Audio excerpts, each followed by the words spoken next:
I'm thinking about 20, 40, 50 different people, and I'm looking at these little ears that's just sticking out. I was like, is that even human? I don't know, but it damn sure was a human. You feel what I'm saying? It wasn't no ET at my door pressing on the doorbell. You hear me? It wasn't no ET. What's up? So I don't have my kids back. My ex-husband is refusing to bring the kids back to me. I dropped the location as to where he can meet me to be able to exchange the kids. He's refusing to come back down here to Baton Rouge from the New Orleans area and drop off the kids. He's telling me I need to find somebody to bring me to the Chalmette to be able to get the kids from him like we did at the Walmart. I'm not doing that. For one, I don't have the money to pay anybody gas money to get me to Chalmette. For two, why you just can't come back down here and drop off the kids if I'm more than open to receive them? More than open to receive them. This is what I be talking about. Then this morning, I was super duper spooked out of my mind because they had this random guy who came and rang my doorbell.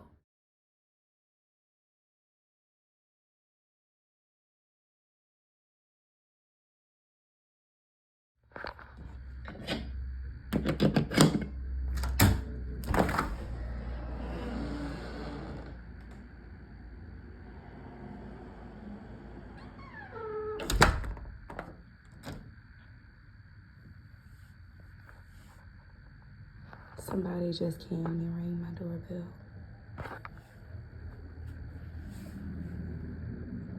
Where they at? Oh my God, what is going on? I'm not going out there. I'm not going out there.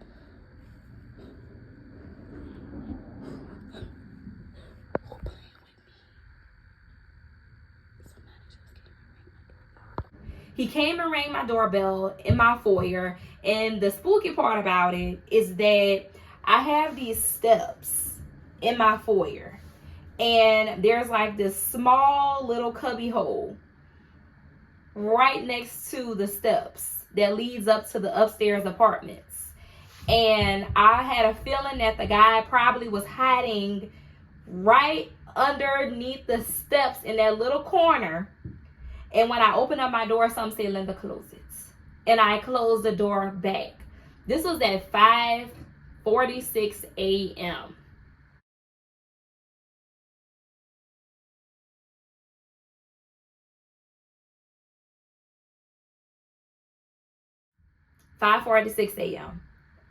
The man rang the doorbell. I'm under the impression, oh my God, Bruce done brought the kids back. Okay, that's what I'm talking about. I got my babies. I could get my son ready. I was ironing his clothes. I had laid Alina clothes out on her bed for the day. I was expecting my kids back this morning. There was not no thought in my mind that I was not going to get my kids. I didn't have the thought in my mind. I was up here like, God, we getting these kids back today.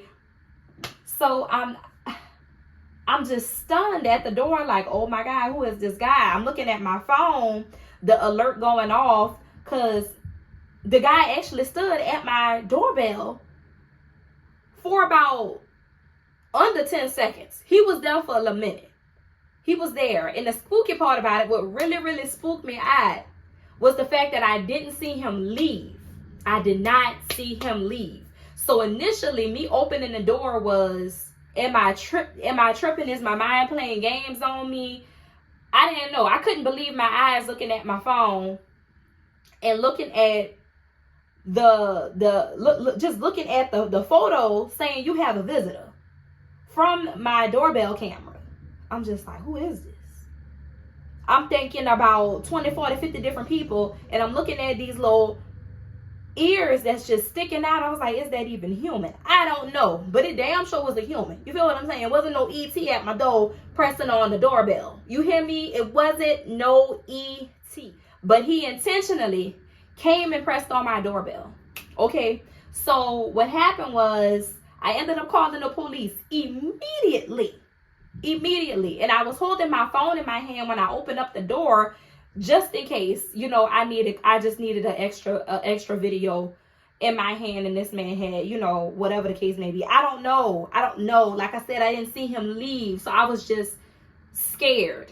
I was scared. So just as fast as I opened the door and I looked, I closed the damn door. You hear what I'm saying?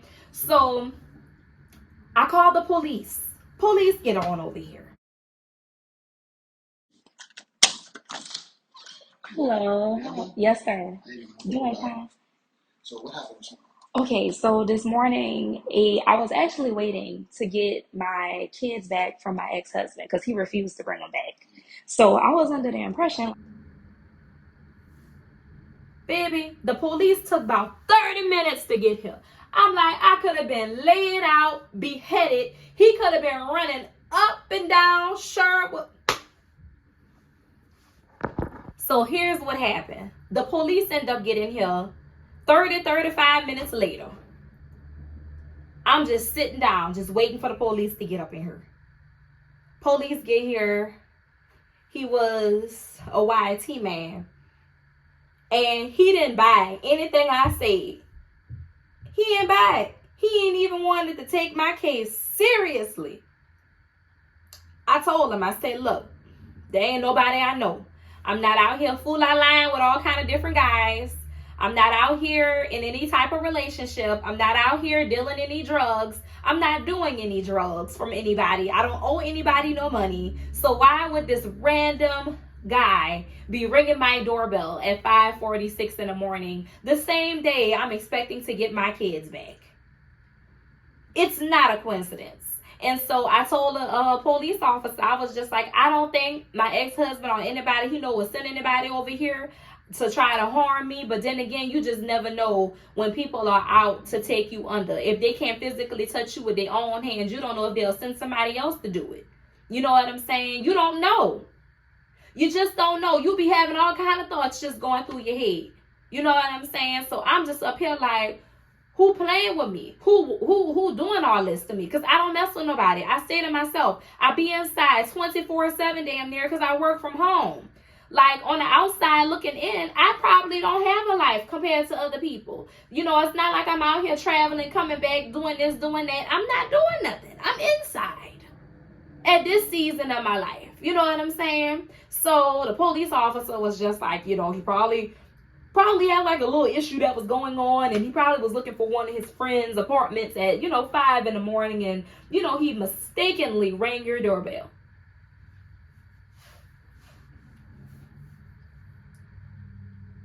Mr. Officer, is that the story you're going to give me? This man mistakenly came and rang my doorbell. Of course. This is why when everybody was airing me out last weekend and I told him what happened, I said, yeah, because last week they had a guy who came into the patio, door blah, blah, blah, blah, blah. I broke the whole situation down to the police officer. And he was just like, well, he said, well, if he didn't get in here, it wouldn't have been no reason to call. I told the people, the police ain't about to take nothing seriously if they ain't seriously breaking your apartment and did nothing to you. And that's what I was telling people. You should have called the police. How? They ain't taking nothing seriously from me and my black ass. They ain't took this situation seriously. And I told the police officer, I said, give me a gun. And somebody come over here and mess with me, it's over. Like, I'm just trying to tell y'all, I'm not trying to be played with. I'm not in a position to be able to move. I'm not financially equipped like that right now. Not about the front like I am. I also don't have the time or the energy to be packing up this apartment and also breaking the lease. I don't have it. You know what I'm saying? I don't have it. If I had it, then guess what? We'll be on out of here. Next week, I'll be looking for a different place to go. Well, this week, I'll be looking for another place to go. Next week, I'll be on out of here if that's what God had for me. But that's not my story.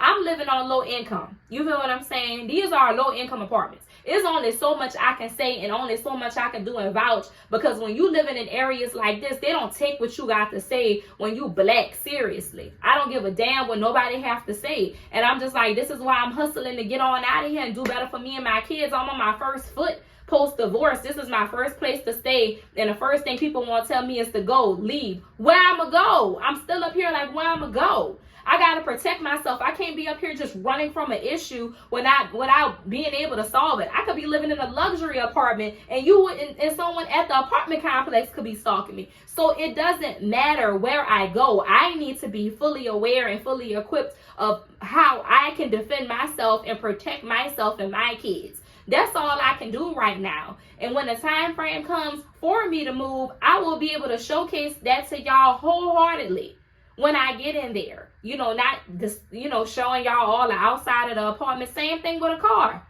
You know what I'm saying? I don't have a vehicle. Nobody knows when I'm here. You know what I'm saying? I be inside. So it's not like, oh, her car outside, so yeah, she in there. How? This is somebody who literally been watching my apartment all weekend long. Because I've been in here all weekend long. You feel what I'm saying? Like, I went to the store, came back. That wasn't even far. That was less than 2 miles away. So it's like, come on now. I'm getting me a handgun. I don't have no other choice. Y'all already said, well, if he come in and somebody break in there, Linda, you gotta run out. What if they're coming through the front door and they try to take me down and they lock my door? Like, what's gonna happen? Like, I'm really at a point of Linda really have to take some self-defense classes. Linda gotta get a firearm, learn how to shoot the firearm. I only got a certain amount of time to get all of this down packed because I don't want nothing bad to happen to me. And this is why I'm getting on here documenting all of this. I'm verbally documenting all of this just in case something was to happen. And I'm not wishing nothing on myself. I ain't trying to scare nobody. I'm just saying, like, I done put my story out and this is what it is. Because I'm very much so spooked. And then on top of that, I don't have my kids. And that was kind of a blessing in disguise that I didn't have my kids. Because I don't know how I would have took everything this morning with my kids being here and some kind of unfamiliar person at my doorbell, literally intentionally pushing it because they want to get my attention so I can know that they know where I live at. That's some sick stuff right there. Real sick. And then the police ain't worth a damn out here. So I'm just like, I don't know. I don't know if I need to call a different police on over here and get another get another police to take my story. Because this guy ain't even give me like no little incident report card, nothing. He just wrote it down and blew it off. And I'm just like, bro, this is my life, bro. This is my life. I've been here. He was like, well, where you from? He's so caught up on how I talk and how I pronounce my words that the whole story was just blowing over his head. And I was like, I was staying on the West Bank of New Orleans when I was here. Oh, because you have a beautiful accent. Stop it, sir. Stop it, sir. This is not about how I talk. This is about my life. This is about my kids. This is about my crazy ass ex-husband. That's what this is about. So, you know what? I'm going to just keep y'all updated when I get my kids back because I'm not about to blow my blood pressure on out of the roof. Because this really has drove me. And I know there's moms out there that have went through this, are currently going through this, trying to get their kids back. I done already talked to the school principal. I done talked to the people who are over attendance. They told me that if Eli missed a certain amount of days, I'm going to have to go to truancy court and he going to have to go to truancy court, the daddy. So I'm just like, bro, what? I got to prepare myself for that. And then I have my son, he is going to be going to a doctor's appointment next week for ADHD. And I'm just like, bro, I need my kid. I need my daughter. I need my son. I need them here with me. And stop being petty. Stop playing on my top, bro. Because you are beyond childish for this.